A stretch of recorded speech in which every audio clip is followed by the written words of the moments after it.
এখন বাজে বিকেল 4টে। বিকেল 4টের সময় আমরা স্টেশনে পৌঁছে গেছি। বাড়ি থেকে বেরিয়েছি তিনটের সময় ঘর থেকে বেরিয়ে চলে এসেছি। বাস ধরেছিলাম প্রথমে, একটা মিনি বাসে ধরে চলে এসেছি এখানে স্টেশনে, দুর্গাপুর স্টেশনে বসে আছি প্রায় আধা ঘন্টা 1 ঘন্টা হতে চললো। তো এখনও পর্যন্ত ট্রেন আসেনি। তো ট্রেনটা আজকে অনেকটা লেট আছে। আমি ভাবছিলাম যে কোনো লোকাল ট্রেনে চেপেই চলে যাওয়া যাবে। তো লোকাল ট্রেন শুনেছি আধা ঘন্টা আগে পিছিয়ে করেই ট্রেন, আধা ঘন্টা পরপরই ট্রেন আছে। তো স্টেশনে এসে দেখি আজকে খুব ট্রেনের গণ্ডগোল। তো কী আর করবো, বসেই আছি স্টেশনে, সময় কাটছে না, এখনও বসে আছি।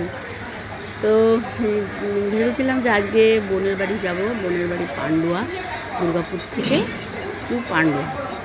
তো বসে আছি, ট্রেন এখনও আসেনি, অপেক্ষায় বসে আছি। ট্রেনের আজকে লেট আছে, ট্রেন একটু গণ্ডগোল চলছে। তো অবশেষে ট্রেন চলেই এলো। তো এবারে আমরা ট্রেনে চাপবো। ট্রেনটা খুব ভিড় ছিল, যাই হোক ট্রেনে চেপে গেছি। বসার জায়গা পাইনি, আমি একটুখানি পেয়েছিলাম, একজন ঠেকাঠেকি করে বসেছিলাম। তো ঠিক আছে, তবুও বসে আছি। তো এই প্যাসেঞ্জারগুলো, এগুলো হচ্ছে সাঁওতাল, এদের কথাবার্তাগুলো আমি শুনছিলাম, খুব ভালো লাগছিল। যেই ভদ্রমহিলা উনি চুলটা হাতে করেছিল, চলো দেখাচ্ছি। চুলটা যদি হারিয়ে যায় বা কিছু হয়, ওর জন্য হাতে করে ধরে রেখে দিয়েছিল। আর বাবু দেখো আর্য, আমি ভাবছি ঘুমিয়ে গেছে, ঘুমোয়নি। দিয়ে ওকে ক্যামেরা করতে গেছি, ও একদম আচ্ছা ঠিক আছে। তো কথা শুনছিলাম, এদের ভাষাগুলো আমি একদম বুঝতে পারছিলাম না। এই যে পায়ের চটিটা হাতে করে ধরে আছে। ঠিক আছে, হারিয়ে যাবে, ট্রেনের মধ্যে হারিয়ে যায় যদি, ওর জন্য হাতে করে ধরেছিল। ওই দিকটা তো আমাদের পান্ডুয়ায় যেতে গেলে না দুটো ট্রেনে চাপতে হয়।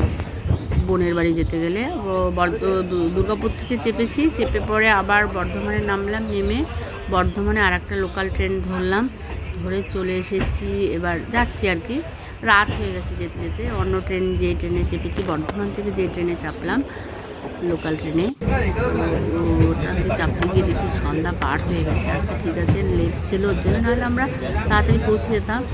তো অন্ধকার হয়ে গেছে, ট্রেনে করে আস্তে আস্তে রাত হয়ে গেছিলো, 9টা মতো বেজে গেছিলো। তো অত রাতে আর ভিডিও করা হয়নি। তো আজকে সকালবেলা এই তো বোনের বাড়ি ভিডিও করছি। দেখো এখানে ওইটা একটা সুপারি গাছ,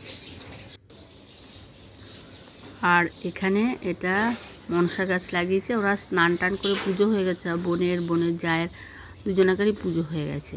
তো পুজো করে এই যে গাছে জল টল দিয়েছে, দিয়ে পরে ওরা রান্নায় লেগে গেছে। এই যে বোন, মেয়ে আর বোনের হাজব্যান্ড। মেয়ে এখন বড় হয়ে গেছে। আর এইটা দেখো কি সুন্দর জিনিসটা। তো আওয়াজ পাচ্ছ না, তোমার হচ্ছে টিয়া পাখির আওয়াজ। তো টিয়া পাখিটা দেখাবো, একটু পরে দেখাবো।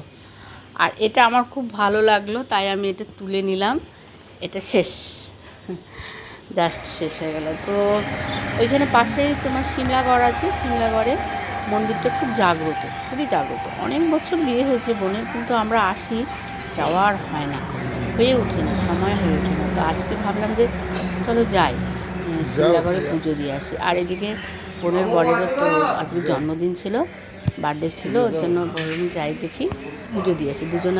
তিনজনাতে, বোনের বর, আমি আর হাজব্যান্ড, তিনজনাতে চলে গেছি সিমলাগড় কালীবাড়ি। এই কালীবাড়িটা, সিমলাগড় ঠাকুরটা না, এটা খুব জাগ্রত, সবার মুখে শুনি, কিন্তু আমি কোনোদিন আসার সুযোগ পাইনি। তো আজকে সুযোগটা পেয়েছি, হাতছাড়া করবো না। তো চলে এসেছি, তো পুজো দেব।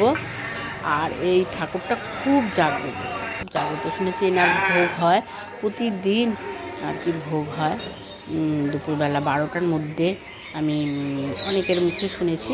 তার একটা আওয়াজ পাচ্ছে না, টিয়ার আওয়াজ, পরের দিন দেখাবো, আজকে আর দেখাবো না, সব কিছু দেখি গেলে।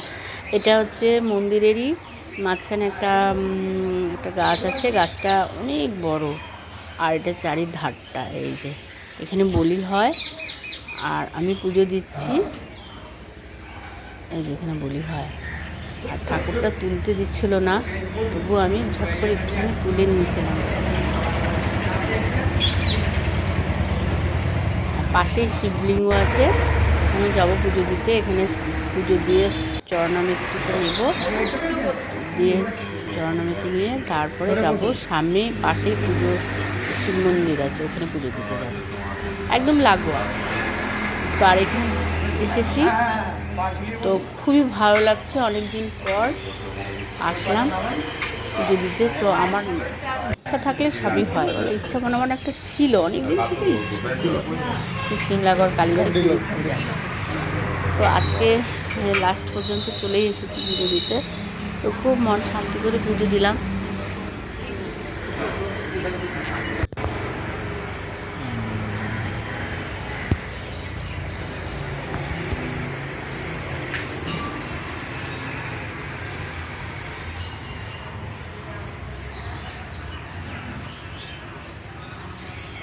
প্রণাম করে নিলাম একটু।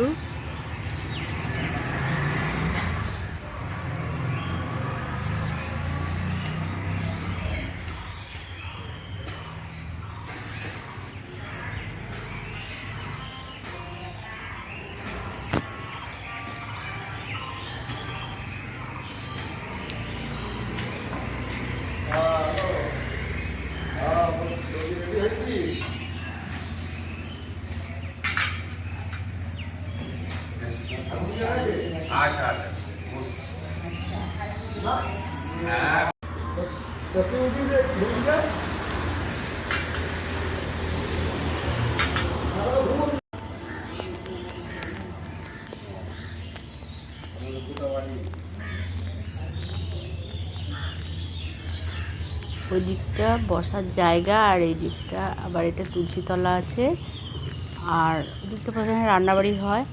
এটা একটা চাপা কল, এই কল থেকে জল নেওয়া হয়। শান্ত পরিবেশ একদম, খুবই ভালো লাগলো আমার। এই গাছটা অনেক পুরনো, সবাই মানতের জন্য ওখানটা দিয়েছে বা বেঁধে গেছে, দড়ি সুতলি বেঁধে গেছে, গিট বেঁধে গেছে আর কি, ঢিল টিল হবে হয়তো, ভর্তি গাছের চারিধারে। আর এই পাশেই শিব মন্দির, শিব মন্দিরে একটু পুজো দেবো, মানে প্রণাম করে নিই। আর পেছনে একটা শিব মন্দিরে মানে শিবলিঙ্গর গায়ে একটা জবা জবা ফুল দিয়ে গেছে। তো শিব মন্দিরে জবা দিতে, জবা হচ্ছে মা কালীর চরণে দিতে হয়। তো আমি জবাটা নামিয়ে রেখে দিলাম।